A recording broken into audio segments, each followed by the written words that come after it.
नमस्कार, खबरें अब तक में आपका स्वागत है। मैं हूं आपके साथ पवन शर्मा। खबरें अब तक में आज बात होगी अखिलेश यादव और राहुल गांधी के बीच छिड़े कोल्ड वार की, मोदी सरकार के नए कमाल की और केजरीवाल के चोरी किए गए प्लान की। इन सभी मुद्दों पर बात करेंगे विस्तार से, लेकिन इससे पहले आइए नजर डाल लेते हैं इस वक्त की हेडलाइंस पर। सुप्रीम कोर्ट का आदेश, धार्मिक स्थलों पर नए मुकदमे नहीं दायर किए जाएंगे, ना ही सर्वेक्षण का आदेश दिया जाएगा। केंद्रीय मंत्री रिज्जू के खिलाफ विशेषाधिकार हनन प्रस्ताव पे 60 विपक्षी सांसदों ने किए हस्ताक्षर। दंतेवाड़ा में नक्सलियों और सुरक्षा बलों के बीच मुठभेड़, 7 माओवादी ढेर, फायरिंग अभी भी जारी।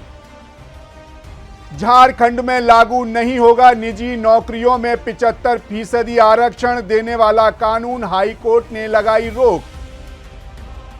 नड्डा का राहुल पर हमला, कहा संसद में उनका व्यवहार कॉलेज के लड़कों जैसा, खड़गे को भी घेरा। एलएसी विवाद पर 5 साल बंद होगी स्पेशल बातचीत, मोती के जेम्स बॉन्ड चीनी विदेश मंत्री से करेंगे मुलाकात। सागरिका घोष ने रिजिजू के खिलाफ पेश किया विशेषाधिकार हनन प्रस्ताव, 60 विपक्षी सांसदों के हस्ताक्षर। सूत्रों का दावा, एक देश एक चुनाव बिल को कैबिनेट की मंजूरी, संसद इसी सत्र में हो सकता है पेश। नवंबर में महंगाई से थोड़ी राहत, खुदरा महंगाई दर 6% के नीचे 5.48 पर, सरकारी आंकड़े जारी। शेयर बाजार में फिर बिकवाली लौटी, सेंसेक्स 336 अंक फिसला, निफ्टी 24,550 से नीचे बंद।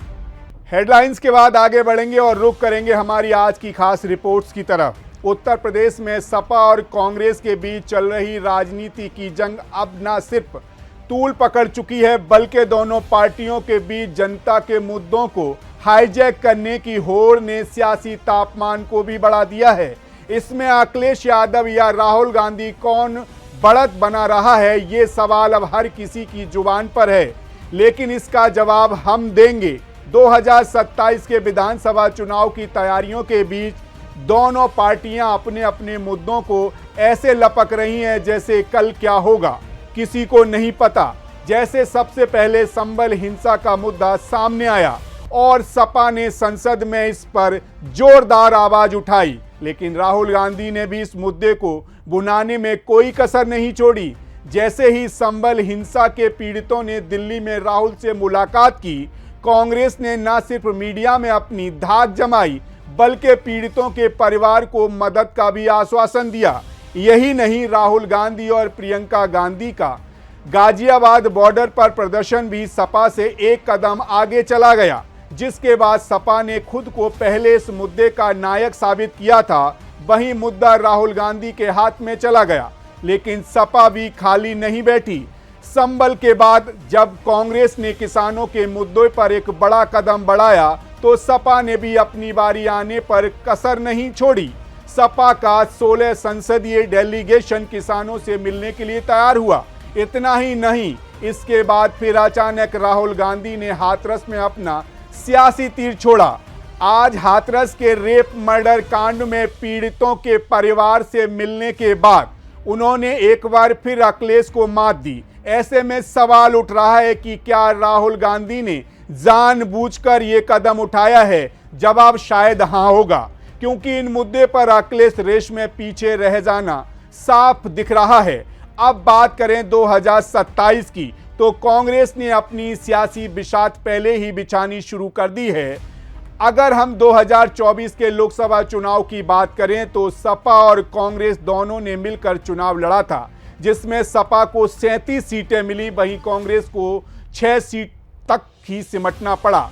लेकिन उपचुनावों के बाद सपा ने कांग्रेस को दरकिनार करते हुए सिर्फ 2 सीटों पर जीत हासिल की और कांग्रेस को फिर से साइडलाइन कर दिया। अब ऐसे में कांग्रेस ने 2027 विधानसभा चुनाव के लिए अपनी जमीन तैयार करनी शुरू कर दी है, ताकि सपा के मुकाबले वो अपनी मजबूत मौजूदगी दिखा सके। ऐसे में सवाल ये है कि क्या 2027 में अखिलेश और राहुल गांधी एक साथ आकर यूपी में बीजेपी के खिलाफ मुकाबला करेंगे, या फिर दोनों के बीच का ये सियासी टकराव उन दोनों के लिए ही गम का कारण बनेगा।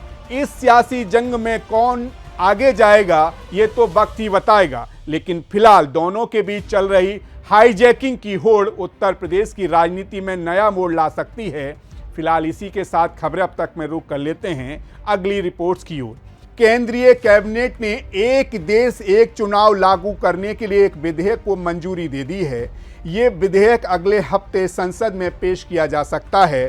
सरकार चाहती है सभी राजनीतिक पार्टियां इस पर सहमत हों, इसीलिए इसे संसद में चर्चा के लिए ज्वाइंट पार्लियामेंट्री कमेटी को भेजा जाएगा, जहां सभी दल इस पर विचार करेंगे। सितंबर 2023 में सरकार ने एक हाई लेवल कमेटी की सिफारिशों को मंजूरी दी थी, जिसमें लोकसभा, राज्यसभा और स्थानीय चुनावों को एक साथ करने का सुझाव दिया गया था। इन सिफारिशों के मुताबिक पहला बिल संविधान के अनुच्छेद 82A में बदलाव करेगा, जिससे लोकसभा और राज्यसभा विधानसभा के कार्यकाल एक साथ खत्म होंगे। इस बिल को लागू करने के लिए राज्यों की सहमति की जरूरत नहीं होगी, लेकिन अगर इसे स्थानीय निकाय चुनावों के साथ लागू करना है तो कम से कम 50% राज्यों की विधानसभाओं से मंजूरी मिलेगी। अब ऐसे में सवाल उठता है कि अगर ये बिल पास हो जाता है तो देश में मोदी सरकार क्या बदल देगी? तो आइए आपको बताते हैं। अगर ये बिल पास हो जाता है तो 2029 तक एक देश एक चुनाव लागू हो जाएगा। इसके तहत कुछ राज्यों की विधानसभाओं का कार्यकाल कम हो सकता है, जबकि जिन राज्यों में 2023 में चुनाव हुए हैं उनका कार्यकाल बढ़ाया जा सकता है। अगर सभी राजनीतिक दलों का समर्थन मिलता है तो ये 2029 से लागू हो जाएगा। इसके लिए 2026 तक 25 राज्यों में विधानसभा चुनाव करवाने होंगे। पूर्व राष्ट्रपति रामनाथ कोविंद की अध्यक्षता में 2 सितंबर 2023 को एक पैनल बनाया गया था, जिसने विशेषज्ञों से चर्चा की और 191 दिन की रिसर्च के बाद 14 मार्च 2024 को अपनी रिपोर्ट राष्ट्रपति को सौंप दी थी। कुल मिलाकर देखा जाए तो एक देश एक चुनाव का मतलब है कि लोकसभा और राज्य विधानसभा के चुनाव एक ही दिन, एक साथ और एक ही समय पर होंगे।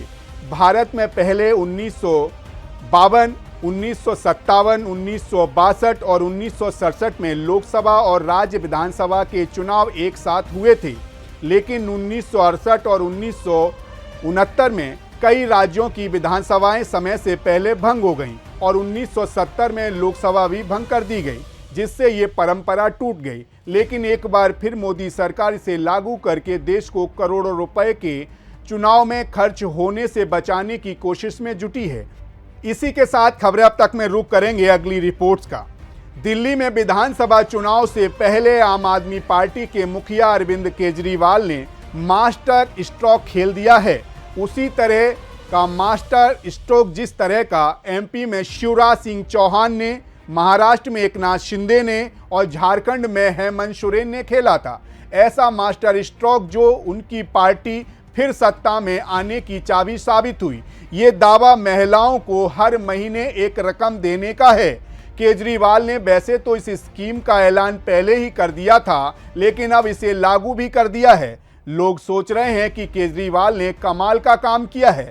महिला सम्मान योजना के तहत दिल्ली में 18 साल से ऊपर की महिलाओं को हर महीने 1-1 हज़ार रुपए दिए जाएंगे और चुनाव के बाद इस रकम को 1,000 रुपए से बढ़ाकर 2100 रुपए कर दिया जाएगा। लेकिन इस स्कीम की असली सच्चाई क्या है, चलिए हम आपको बताते हैं। दिल्ली की महिलाओं के लिए अरविंद केजरीवाल ने महिला सम्मान योजना का ऐलान तो कर दिया है, लेकिन इसमें एक बड़ा ट्विस्ट है।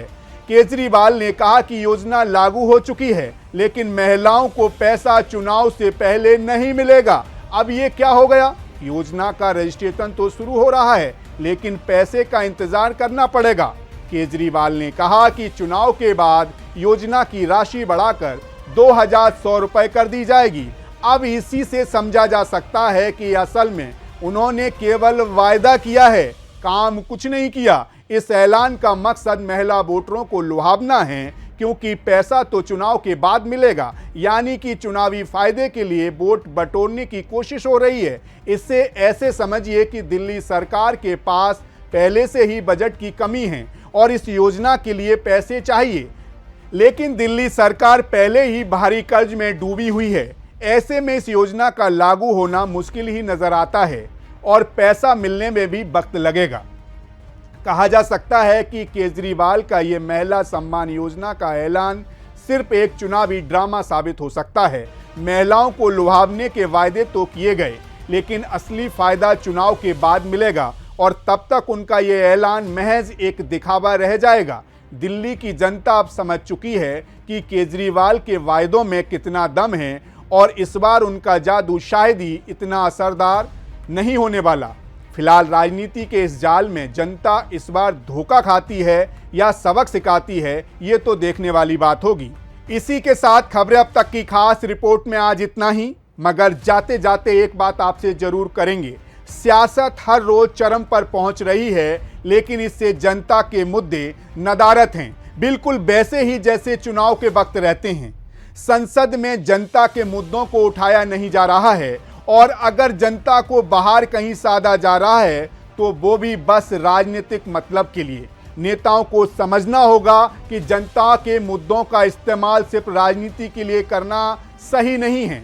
जब नेता सिर्फ वोट पाने के लिए लोगों के दर्द और मुश्किलों को उछालते हैं तो वो असल में उनकी पीड़ा का मजाक उड़ा रहे होते हैं। जनता को जब रोजगार, शिक्षा, स्वास्थ्य जैसे असल मुद्दों पर मदद की ज़रूरत होती है तो उन्हें चुनावी प्रचार का हिस्सा बना देना ना सिर्फ गलत है बल्कि धोखा भी है। राजनीति का मकसद लोगों के जीवन को बेहतर बनाना होना चाहिए, ना कि उनकी परेशानियों का फ़ायदा उठाना। अगर नेता सच में जनता की भलाई चाहते हैं तो उन्हें मुद्दों को चुनावी टूल की तरह नहीं बल्कि समाधान की दिशा में उठाना चाहिए। यही असली जिम्मेदारी है। फिलहाल इसी के साथ मुझे दीजिए इजाज़त, लेकिन जाते जाते मैं छोड़ जाता हूं आपको एक सवाल के साथ। आप नेता को क्यों चुनते हैं? ये ज़रा सोचिएगा। नेता आपकी परेशानियां कम करने आते हैं या आपके लिए केवल अपने वोटरों की तरह यूज़ करने आते हैं? सोचिएगा ज़रूर, क्योंकि ये बड़ा प्रश्न है, क्योंकि नेता आप ही चुनते हैं। फिलहाल इतना ही। देश दुनिया के लिए बने रहिए सी न्यूज़ भारत के साथ। हर खबर आपके साथ, आपके हाथ।